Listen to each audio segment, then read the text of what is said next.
Un mémoire, c'est un travail long et parfois difficile, et pour lequel on peut parfois se retrouver perdu sans trop savoir quoi faire. J'ai rendu mon mémoire il y a quelques mois, et au long des 2 ans qu'il m'a fallu pour le finir, j'ai rencontré plein de problèmes, pour lesquels je me suis dit que ça aurait été pas mal qu'on me prévienne que ça allait arriver, et surtout qu'on me dise comment m'en sortir. Alors bienvenue dans ce qui sera peut-être une réponse à certaines de vos questions sur le mémoire.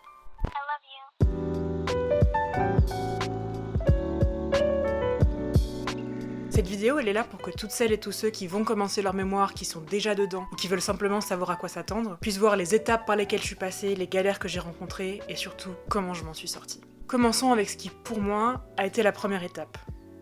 Le sujet. Le mémoire, c'est un travail de recherche, donc forcément, il a fallu que je trouve un sujet sur lequel rechercher. Parfois, on doit choisir entre plusieurs sujets qui nous sont proposés, mais dans certains cas, on peut venir avec son sujet à soi. C'était mon cas.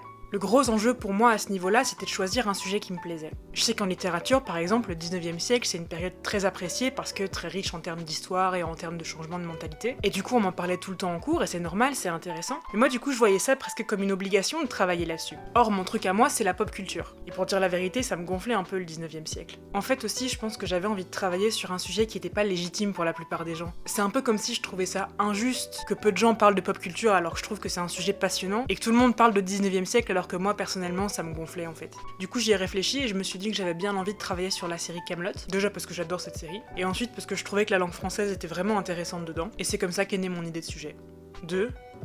Le directeur ou la directrice. Bon, là, on a envie de se dire, ça y est, elle a son sujet, c'est parti. Mais en fait, c'était pas si simple que ça. Il y avait le syndrome de l'impostrice qui me faisait me demander si j'étais légitime de sortir des sentiers battus. Il y avait la peur de fâcher les gens qui me faisait avoir peur de demander la direction de Darwin Professeur pour parler de pop culture. Mais heureusement, est arrivée celle qui d'habitude est la plaie de toute ma vie, mais qui là m'a sauvé le coup, la FOMO.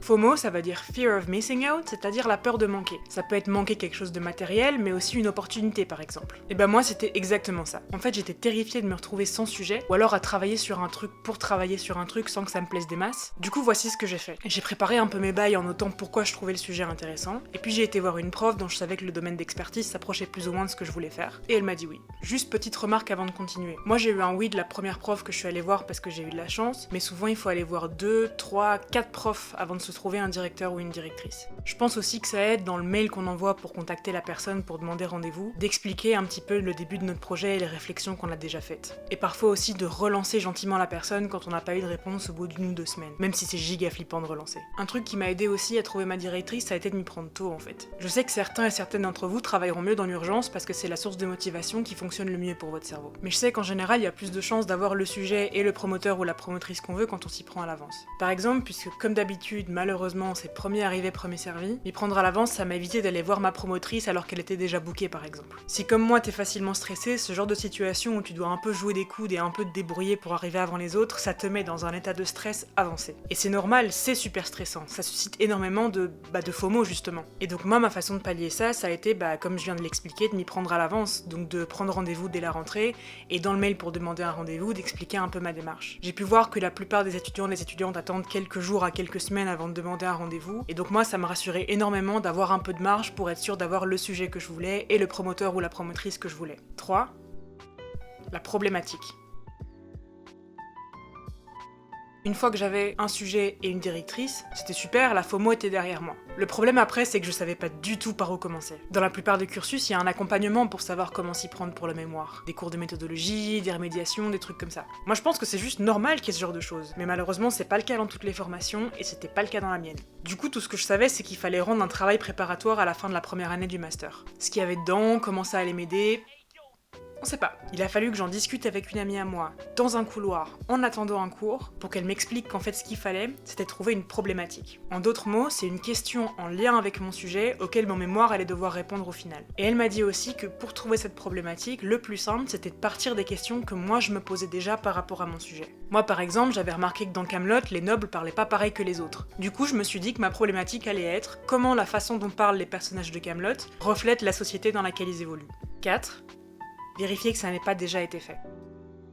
Le mémoire, il a un petit truc en plus, c'est qu'il faut que ce soit inédit, donc que ça n'ait pas déjà été fait avant. Et donc il faut faire ce qu'on appelle un état de l'art, c'est-à-dire chercher tout ce qui a été fait sur le sujet pour vérifier que notre problématique, le sujet qu'on a choisi, n'a pas déjà été abordé. Et dans mon cas, il fallait de toute façon faire un état de l'art pour le travail préparatoire, donc voilà. En plus, l'état de l'art, ça m'a aidé pour la suite parce que ça m'a permis de voir tout ce qui avait été fait sur Kaamelott et donc par où commencer. Ah oui, avant de passer à la suite, un petit conseil qui m'a bien aidé, quand vous notez une info pour la réutiliser pour votre mémoire, toujours noter de quel document, de quel livre, de quel article elle vient. Je sais que comme ça a l'air évident parce qu'à l'université, et sans doute en haute école aussi, on nous rappelle très souvent que le plagiat c'est éliminatoire. Mais je vous dis ça parce que j'avais tellement la haine quand je me suis rendu compte que j'avais 30 infos super intéressantes et que j'allais réutiliser, mais que j'avais oublié au début de mettre d'où elles venaient et que donc du coup j'ai dû passer des jours à chercher d'où elles venaient, et ces jours-là franchement je les aurais bien passés à faire autre chose. D'ailleurs pour mettre en forme mes citations sans que ça prenne 8 ans à chaque fois, j'utilise Zotero. Il n'y a pas d'OPSP, rien du tout, juste je vous le partage parce que c'est gratuit et c'est giga pratique. Il suffit de faire glisser le document dedans ou bêtement de mettre un ISBN, de remplir éventuellement quelques données, genre la date, le nom de l'auteur ou de l'autrice, etc.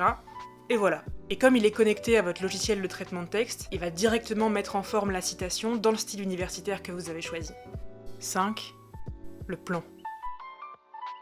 Les plans, ça m'a toujours beaucoup aidé à apprendre mes cours parce que ça me permettait de structurer la montagne d'informations que je devais ingérer en plus petites collines qui avaient un sens et une structure plus ou moins logique. Et du coup, là, pour le mémoire, j'en avais vraiment besoin. Ce qui tombait plutôt bien parce que du coup, j'ai appris plus tard qu'il fallait de toute façon en faire un pour le travail préparatoire. Du coup, petit tips, lisez vos consignes avant. Moi, si je l'avais fait directement, ça m'aurait sans doute fait gagner 1 ou 2 mois de travail sur le travail préparatoire comme sur le mémoire. Bref, mon plan, c'est le truc qui m'a guidé et qui m'a maintenu hors de l'eau. Du coup, plusieurs choses sur le plan. Petit 1, il est très probable que votre plan change tout au long de votre travail. En tout cas, ça a été le cas du mien. Si on regarde le plan de mon travail préparatoire et celui du mémoire final, ça a presque rien à voir. Le plan pour moi, c'était un super guide pour savoir où chercher de l'information et savoir si celle que je trouvais était pertinente ou pas, mais il pouvait changer aussi au fur et à mesure. Par exemple, quand j'ai trouvé une information dans un livre sur le français populaire qui disait que les gens de telle classe sociale parlaient de telle ou telle manière et que tel et tel personnage de Kaamelott parlait comme ça, j'ai décidé de créer une sous-partie pour parler de ça et du coup ça a changé mon plan. Quand j'ai rajouté une partie sur le genre, j'ai décidé de la mettre sous une autre partie qui parlait aussi de genre. Quand je me suis rendu compte que tel chapitre avait en fait rien à voir avec le reste du plan, je l'ai tout simplement supprimé. Au début, et même à la fin, je me demandais si c'était les bonnes décisions que je prenais de rajouter, déplacer et supprimer tous ces trucs. Et même si aujourd'hui mon mémoire il est fini, rendu, noté, c'est toujours pas la réponse. Je pense qu'on sait jamais en fait si ces décisions sont les bonnes parce que la vérité c'est qu'il n'y a pas de bonnes décisions. Je pense que dans ces cas-là, en fait, notre meilleur guide c'est notre bon sens. Et que donc si on pense que telle ou telle décision nous paraît sensée ou utile pour notre travail, c'est tout ce qu'on a besoin de savoir. Deuxième chose sur le plan, je sais que si je m'en étais servi directement au début de ma recherche, ça m'aurait fait gagner au moins 2 mois de travail. En fait, ce qui s'est passé, c'est que j'ai rendu mon travail préparatoire à la fin de la première année de master, et qu'au début de la deuxième, j'ai commencé ma recherche comme ça, dans le vide. Je sais pas, 2 mois d'été, nouvelle année sans doute. J'ai lu des bouquins sur Kaamelott en entier dans le vide, je me suis mise à lire Bourdieu parce que tout le monde dans mon audit lisait Bourdieu pour son mémoire, et du coup je me suis dit « Ah du coup moi aussi je vais lire ça !» Alors que si après l'été j'étais directement revenue à mon plan, quitte à le changer après avec mes recherches, j'aurais fait carrément moins de tout ce travail inutile qui m'a vraiment fait perdre un temps précieux. Au final, mon plan, je l'ai changé, modifié, transformé, allongé, écourté, tout ce que vous voulez, mais si je m'étais basée dessus bien avant ce que j'ai fait, ça m'aurait beaucoup aidé. 6. Se mettre à écrire. Le mémoire, c'est un travail écrit, du coup, faut l'écrire. Non mais je dis ça parce que quand il a fallu me mettre à écrire, j'étais surprise en fait. Mais du coup, oui, toute cette information, il va falloir la mettre en forme. Plusieurs choses que j'aurais aimé savoir sur l'écriture du mémoire. Petit 1, ça m'a pris plus de temps que ce que je pensais. Jusqu'à devoir me mettre à écrire, je me disais t'inquiète, c'est juste vite fait mettre en forme le truc avec des phrases, ça prendra jamais autant de temps que la recherche. Et en fait, l'écriture m'a pris plusieurs mois, et notamment parce que, petit 2, écrire le mémoire demande de faire des recherches à côté aussi. Autrement dit, la recherche et l'écriture, c'est pas 2 processus à part, c'est 2 processus qui s'entremêlent. Je me mettais à écrire, et puis je me rendais compte qu'il me manquait une information, du coup je faisais une recherche, et cette recherche me donnait une idée, du coup je rajoutais un sous-chapitre dans mon plan, et puis je me remettais à écrire. Bref, chez moi comme chez d'autres personnes, je sais que l'écriture et la recherche, c'est 2 processus qui se font en même temps. Troisième chose sur l'écriture, moi ça m'a aidé de pas commencer par le début. Bon alors déjà l'intro, comme c'est censé annoncer ce qu'il y a après et donner envie de le lire, c'est compliqué de l'écrire au début. Mais même le premier chapitre, c'est pas ce que moi j'ai écrit en premier. En fait ce qui m'a aidé, ça a été de commencer par le chapitre qui m'intéressait le plus. Du coup comme j'étais grave motivée et que j'avais des choses à dire, ça m'a mise en confiance pour l'écriture et ça m'a aidé pour écrire la suite. Et alors surtout, quatrième chose sur l'écriture, il m'a fallu énormément de temps, trop de temps même en fait, pour me mettre à écrire parce que j'avais peur que ce soit mauvais. Et c'est seulement en février de la 2e année que ma directrice m'a dit « Mais écrivez. Écrivez, peu importe si c'est mauvais, écrivez sinon vous avancerez pas. Et je pense que c'est le meilleur conseil qu'on aurait pu me donner à ce moment-là en fait. Comme j'avais reçu quasi aucune consigne pour le mémoire, c'était un peu faites un mémoire et on se revoit dans 2 ans, j'étais super flippée que ce que j'écrivais ne corresponde pas à ce qu'on attendait de moi en fait. Mais là en fait avec ce conseil, c'est un peu comme si j'avais le droit d'être mauvaise quoi. Comme si j'avais un filet de sécurité qui me permettait d'être mauvaise, quitte à corriger dans un second temps, et c'est ça qui m'a fallu pour me lancer dans l'écriture. 7. Le feedback. Alors ça y est, j'avais commencé à écrire, bon, bah j'étais lancée. Ah que nenni! Que nenni! Tous les 2 jours environ, arrivait un moment où je me disais soit je sais pas quoi écrire après, rappelez-vous j'avais pas de plan, soit est-ce que je fais de l'AD, soit oh mon dieu, je fais vraiment de l'AD. Du coup, ce qui aurait pu m'aider à ce moment-là, c'est de me remémorer ce que j'ai dit à 30 secondes, c'est-à-dire écris, même si c'est mauvais, on s'en fout, tu corrigeras après, mais écris. Le problème, c'est que c'est le genre de conseil que j'oublie quand je suis un peu le nez dans une galère et que je suis complètement paniquée. Du coup, ce qui m'a pas mal aidé à ce moment-là, et même avant en fait, ça a été de prendre rendez-vous régulièrement avec ma promotrice de mémoire, genre tous les 2 mois, un truc comme ça. Alors là encore, évidemment, il y a des profs qui mettent des semaines à répondre, voire qui répondent pas du tout. Et surtout s'il y a peu de profs dans votre département et qu'ils et elles sont débordés. Mais en tout cas, dans mon cas, ça m'a beaucoup aidé de pouvoir prendre rendez-vous, quitte même à relancer si on me répondait pas. Et là encore, c'est flippant de ouf de relancer. Parce que de devoir voir ma promotrice de mémoire tous les X temps, bah déjà, 1, ça me forçait à avancer, parce que forcément, fallait que je lui envoie là où j'en étais. Et 2, ça me donnait au pire des trucs à corriger, au mieux des nouvelles idées en fait. Et perso, comme j'ai galéré à arriver au nombre de pages imposées, il y a 2-3 idées qu'elle m'a données qui étaient vraiment bienvenues. 8. La fin. Bon alors ça y est, on est fin juillet, je suis en train de finir d'écrire, je commence à arriver dans la fourchette du nombre de pages imposées. Ça devrait être bientôt fini. Là encore, que nenni. Un truc que j'avais pas calculé, c'est le temps astronomique que ça allait me prendre de tout relire. Personnellement, comme j'avais pas tout écrit de façon linéaire, j'avais eu l'occasion de relire l'un ou l'autre chapitre et de faire 2 ou 3 rajouts. Mais il en restait encore plein. Le petit truc que je me suis forcée à faire et qui m'a aidé, ça a été de, dès le début de l'écriture, mettre des trucs en fluo, là où je devais finir, là où je devais changer, là où je devais mettre en forme une citation, mais que je pouvais pas le finir sur le moment. Et même avec ça, il y avait plein de trucs à relire et à corriger derrière. Ça m'a pris bien 2 semaines de tout relire, de tout corriger, de conclure les paragraphes que j'avais dit que j'allais conclure, mais que j'avais pas le temps ou pas les ressources pour conclure à ce moment-là, de mettre en forme les références des sources que je citais, etc., etc. Et puis après ça encore, il y avait la relecture de la grammaire et de l'orthographe. Alors c'est peut-être parce que j'ai fait langue et lettres, mais personnellement, dans ma filière, on avait le droit à une faute toutes les 5 pages, sinon on pouvait nous refuser le mémoire. Mais je pense que dans les autres filières aussi, comme c'est le travail qui clôture vraiment nos études, il faut faire super gaffe. Du coup, j'ai passé 6 ou 7 jours plus ou moins sur la grammaire et l'orthographe, à corriger les fautes d'accord, à rajouter les petits mots quand il y a un mot qui manque, à remplacer les prépositions quand c'est pas les bonnes, bref, à corriger ces trucs qui ont l'air petits mais qui en fait se voient direct quand on lit un texte avec un œil extérieur. Un truc qui m'a beaucoup aidé pour ça, ça a été d'imprimer la version de mon mémoire au moment de la relecture. Parce que mine de rien, changer de support, ça m'a aidé à voir tous ces petits trucs que j'aurais pas vus si j'étais restée sur le même support sur lequel j'avais travaillé pendant 2 ans. 9. Les pauses.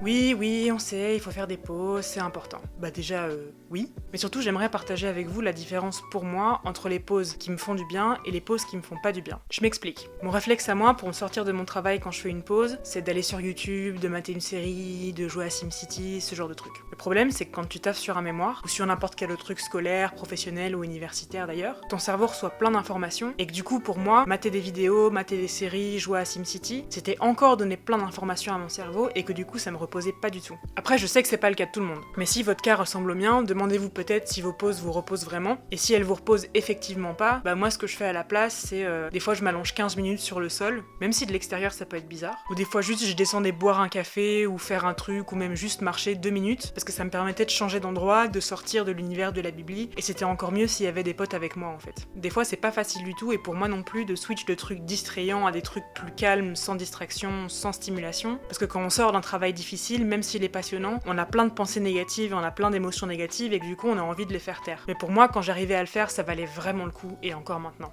10. Tips en vrac. Avant de terminer, j'aimerais vous balancer comme ça quelques tips que j'aurais aussi aimé avoir au moment de commencer mon mémoire, mais que j'ai pas pu caser ailleurs dans la vidéo. Je suis très facilement distraite, donc aller à la bibli ça m'aidait à bosser de ouf parce qu'il y a plein de gens autour de toi qui bossent et ça fait vraiment une ambiance de travail. Aller en bibli avec des potes, ça m'a pas forcément rendu le travail en lui-même plus facile, mais le fait d'avoir des pauses pour manger ou pour boire des cafés où on est plusieurs, ça m'a permis de me sortir l'esprit du mémoire et de mieux bosser après. Quand je devais lire un livre pour le mémoire mais qu'il était trop long, s'il était un minimum connu, il y avait toujours une vidéo sur YouTube qui le résumait et donc du coup j'allais voir cette vidéo et ça me permettait de savoir s'il était vraiment intéressant. D'ailleurs, parmi tous les livres et les articles que je cite dans mon mémoire, il y en a presque aucun que j'ai lu en entier.